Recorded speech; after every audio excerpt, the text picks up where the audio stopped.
அன்பு உறவுகளுக்கு வணக்கம். ஊரா வீட்டு நெய்யில் உங்கள் வீட்டுக்கு ஸ்வீட் செய்யாதீங்க அப்படின்னு முதல்வர் விஜய் அவர்கள் தேர்தல் நேரத்தில் பிரச்சாரத்தின் போது தீய சக்தி திமுகவை பார்த்து கேட்டார். எதுக்கு அந்த வார்த்தையை கேட்டார்?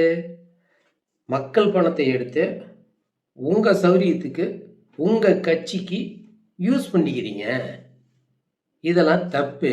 மக்கள் பணத்தை ஒரு ரூபா கூட நான் தொட மாட்டேன், தொட்டவனை விட மாட்டேன், தொட்டணும்னு நினைக்கிறவங்க விட மாட்டேன் அப்படின்ற மாதிரி பஞ்சு டைலாக்லாம் பேசி வச்சிருந்தாப்புல.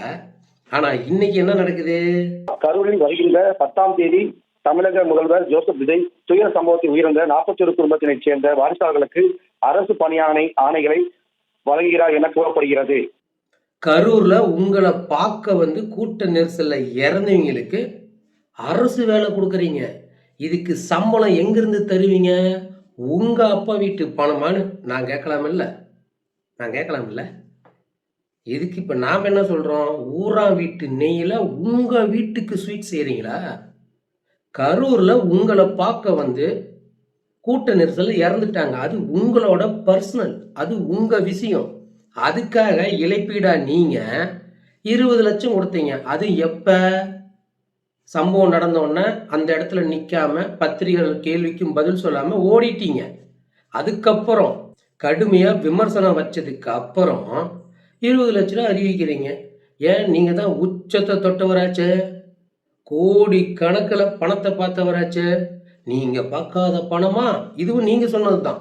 அப்படி இருக்கிறப்ப உங்களை பார்க்க வந்த மக்கள் இறந்துட்டாங்க, அவங்களுக்கு கோடி கணக்கில் கொடுத்துருக்கலாமே. அது கொடுக்கல, அதுவும் உங்கள் பர்சனல். ஆனால் இப்போ நாங்கள் கேள்வி கேட்போம், ஏன் என்னோட வரி பணத்தில் தான் அவங்களுக்கு சம்பளம் கொடுப்பீங்க? இது உங்களோட சுயநல அரசியல், உங்கள் பதவி வெறி. ஏன்னா இப்போ கரூரில் இடைத்தேர்தல் வரப்போகுது. கரூரில் இருக்கக்கூடிய ஊழல் கட்சி அதிமுக எம்எல்ஏ ராஜினாமா பண்ணிட்டு உங்கள் கட்சியில் இணைஞ்சிட்டாப்புல. அங்கே இடைத்தேர்தலில் உங்கள் வேட்பாளரை நீங்கள் நிறுத்துவீங்க, அவங்க அதிக ஓட்டு வாங்கணும். அதுக்கு என்னென்ன இடையூறு இருக்குதோ அதை எல்லாத்தையும் இப்பயே கிளியர் பண்ணணும். இதில் முக்கியமான பிரச்சனை கரூர் இஷ்யூ. அது நம்ம மேலே ஒரு கரையாகவே இருக்குது, அதை தொடச்சி விட்டுறலாம் அப்படின்றதுனால தான் வருகிற 10ஆம் தேதி முதல்வர் விஜய் அவர்கள் கரூருக்கே போய் பாதிக்கப்பட்ட மக்களை பார்த்துட்டு அந்த குடும்பத்தில் ஒருவருக்கு அரசு வேலை தராராமா. இது எப்படிங்க? இப்போ இவங்களுக்கு வேலை தர போகிறீங்க, அரசு வேலை. இப்போ இந்த கரூர்லேயே படிச்சுட்டு வேலை வாய்ப்பு இல்லாமல் அரசு வேலை வாங்குவதற்காக ஒரு கனவோடு இருப்பாங்கல்ல, அவங்க கனவை சிதைக்கிற வேலை தானே இதெல்லாம். அவங்களோட உரிமையை தட்டி பறிக்கிறீங்க உங்களோட சுயநலத்துக்கு.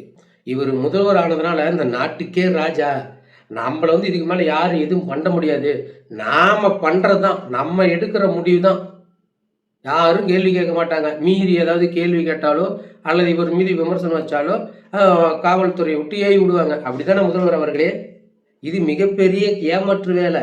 உங்களை நம்பி வாக்கு செலுத்தின பாதி பேர் இளைஞர்கள், படித்த பட்டதாரிகள். அந்த படித்த பட்டதாரிகளில் கொஞ்சம் பேர் கரூர்லேயும் இருந்திருப்போம். அவனும் ஏதோ மாற்றம் வரும், இந்த திமுக தான் பணத்தை வாங்கிக்கிட்டு அரசு வேலையை கொடுக்குறாங்க, விஜய் வந்தால் எல்லாம் கரெக்டாக இருக்கும், நம்ம படித்த படிப்புக்கு நாம் இதுக்கு மேலே ஒரு கவர்மெண்ட் வேலைக்கு அப்ளை பண்ணாலும் அது கிடைக்குன்னு நினச்சிருந்தான் பாரு. அவன் கனவை சிதைச்சிட்டிங்க உங்களோட சுயநல அரசியலுக்காக. இந்த நியூஸை பற்றி பெருசாக யாரும் பேசலை. இன்னைக்கு என்ன நியூஸ் பெருசாக பேசுகிறாங்க? இணைப்பு விழா விஜயபாஸ்கர். இது என்ன இணைப்பு விழாவா இல்லை மாநாடா? அந்த அளவுக்கு கூட்டம் அப்படின்னு ஒரு விளம்பரம் பண்ணிட்டு திரிகிறாங்க. நீ விளம்பரம் மாடலா, சோபா மாடலா, ரீல்ஸ் மாடலா, எந்த கேட்டகரியில் தான் வரீங்க? எனக்கு தெரிஞ்சு ஒரே கேட்டகரி, கருணாநிதி கேட்டகரி. தன்னோட குடும்பம் பாதுகாப்பாக இருக்கணும், தன்னோட பதவி காப்பாற்றிக்கணும்னா எந்த லெவலையும் இறங்கி வேலை செய்வார்ல ஐயா கருணாநிதி. அதே போல் உங்களோட சுயநல அரசியலுக்காக பதவிக்காக இந்த வேலையை செய்கிறீங்க. கரூரில் உங்களால் பாதிக்கப்பட்ட குடும்பத்தை அன்னைக்கு நடுத்தருவில் விட்டுட்டு ஓடிட்டீங்க. அப்பயே உங்களுக்கு அந்த மக்கள் மீது பாசம் இருந்தால் அன்னைக்கு போயிருப்பீங்க, அவங்களுக்கு ஆறுதல் சொல்லியிருப்பீங்க, அவங்க கஷ்டத்தில் அவங்க கண்ணீரை தொடச்சிருப்பீங்க. அதெல்லாம் உருட்டு இப்போ பண்ணுறது எதுக்கு? அரசியல். இந்த விஜய் வந்தால் நல்லா செய்வார், விஜய் இந்த தமிழ்நாட்டை காப்பாற்றுன்னு சொல்லிக்கிட்டு இந்த யூடியூப் இன்ஸ்டாகிராம்லாம் விளம்பரம் பண்ணிட்டு தெரிஞ்சானுங்களா? இந்த திருட்டு பசங்களாம் எங்கடா போயிட்டீங்க? அயோக்கிய பசங்களா, டேய் இதெல்லாம் நல்ல விஷயமா சொல்லு பார்க்கலாம். இது ஆரோக்கியமான அரசியலா? அவரோட சொந்த பிரச்சனை, அவரோட பர்சனல் விஷயத்துக்கு அரசு வேலை கொடுக்குறாரு. இதில் நம்மளோட வரி பணம் போகுது. இதெல்லாம் எவனாவது பேசுங்கடா. எவனாவது வெளியில வாங்க, வெளியில வா. அப்படியே தேர்தல் நேரத்தில் ஒரு விரல் புரட்சி, இந்த காக்கி பண்டு, வெள்ளை சட்டை, கோடு வேடுன்னு சொல்லிக்கிட்டு ஒரே அலப்பற மயிறு மாற்று மாற்று மாற்றுன்னு சொல்லி ஓட்டு போட்டு நாய்களை நீங்கள் சாவறது இல்லாமல் பொதுவாக இருக்கக்கூடிய மக்களையும் சேர்த்து சாகடிக்கிறீங்க. இது எவ்வளோ பெரிய கேவலமான வேலை. இந்த லட்சணத்தில் திமுக குதிரை பேரம் நடத்துது, எங்க எம்எல்ஏ விலைக்கு வாங்குறாங்க, இந்த நியூஸை பெருசாக பேசுகிறானுங்க. ஏன்னா கேடுகட்ட வேலையை பார்க்கறது தாவேக்கா.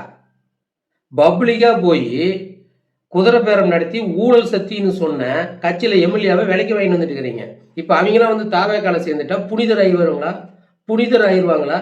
இதுலேயும் குறிப்பாக இந்த விஜயபாஸ்கர் குட்கா ஊழல், அவர் சுகாதார அமைச்சர், மக்கள் நல்லா இருக்கணும், சுகாதாரமாக இருக்கணும் அப்படின்ற ஒரு அமைச்சர் குட்கா ஊழலில் மாட்டியிருக்கிறாரு. அவரை தூக்கிட்டு வந்து நீங்கள் வந்து இப்போ கட்சியில் சேர்த்துக்கிட்டீங்க. இப்போ தான் எனக்கு ஒரு விஷயம் புரியுதுங்க. நாம் ஏன் தோத்துட்டோம்னு சொல்லி மண்டையை போட்டு குழப்பிக்கிட்டே இருந்தேன். அப்போ எதர்ச்சியாக அந்த வீடியோ என் கண்ணில் பட்டுச்சு. 2026 போட்டியிடுற கட்சியிலேயே அதிக குற்றவாளி உள்ள கிரிமினல் உள்ள கட்சி எதுன்னு கேட்டால் முதல் இடத்துல தாவேக்கா, 2வது இடத்துல திமுக, 3வது இடத்துல அதிமுக, 4வது இடம், 5வது இடம் எல்லாம் வந்துட்டு இருக்குது. கடைசியாக நம்ம நாம் தமிழர் கட்சி மட்டும்தாங்க அந்த லிஸ்ட்லேயே வராத ஆளுங்க. அதனால தான் நம்ம தோத்துட்டோம். இப்போ அரசியலுக்கு தேவை என்னன்னு கேட்டீங்கன்னா கொள்கை கோட்பாடு இல்லை. கொள்ளை அடிக்கிறவன், ஊழல் பண்ணுறவன், ஊரை ஏமாற்றி உலையில போட்டு தரமான ஒரு அக்யூஸ்டாக இருக்கிற பாருங்க, அந்த அக்யூஸ்ட் யார் அதிகமாக வச்சிருக்கிறாங்களோ அவங்க தான் அமோக வெற்றி அடைகிறாங்க. அப்படியாப்பட்ட கேவலமான வெற்றி நம்மளுக்கு ஒன்றும் தேவையில்லை. மாற்றுன்னு சொல்லி இவ்வளவு கேவலமான விஷயத்தெல்லாம் பண்ணிட்டு இருக்கிறாங்க. இப்போ பாதிக்கப்பட்ட மக்களுக்கு நீங்கள் வந்து ஏதாவது பண்ணுன்னு ஆசைப்பட்டா உங்கள் பணத்தில் எடுத்து கொடுங்க, அள்ளி கொடுங்க, கோடிகள் எடுத்து கொடுங்க, உங்கள் சொத்த கோடி எழுதி கொடுங்க, நாங்கள் வேண்டான்னு சொல்ல. ஏன் வரி பணத்தில் எப்படி நீ வந்து வேலை கொடுப்ப? எப்படி வேலை கொடுப்ப? இப்போ இதெல்லாம் கேட்டோம்னா நாம கெட்டவைங்க, விஜய் மீது வன்மத்தை கொட்டுறோமா? டே கூமட்டிங்களா, தற்குறீங்களா? அது இன்னொருத்தரோட உரிமையை பறிக்கிறதுக்கு சமம். அந்த கரூர்லேயே படித்து வேலைக்காக வெயிட் பண்ணிடுற இளைஞரோட கனவை சிதைக்கிறதுக்கு சமம். உங்கள் முதல்வர் விஜய் மாற்றம் கொடுக்கல, ஏமாற்றத்தையே கொடுக்குறாரு. இது ஃபக்கா 420 பிராடு அரசியல் தான் நடத்துகிறாங்க. மீண்டும் ஒரு காணொலியில் சந்திப்போம். நன்றி.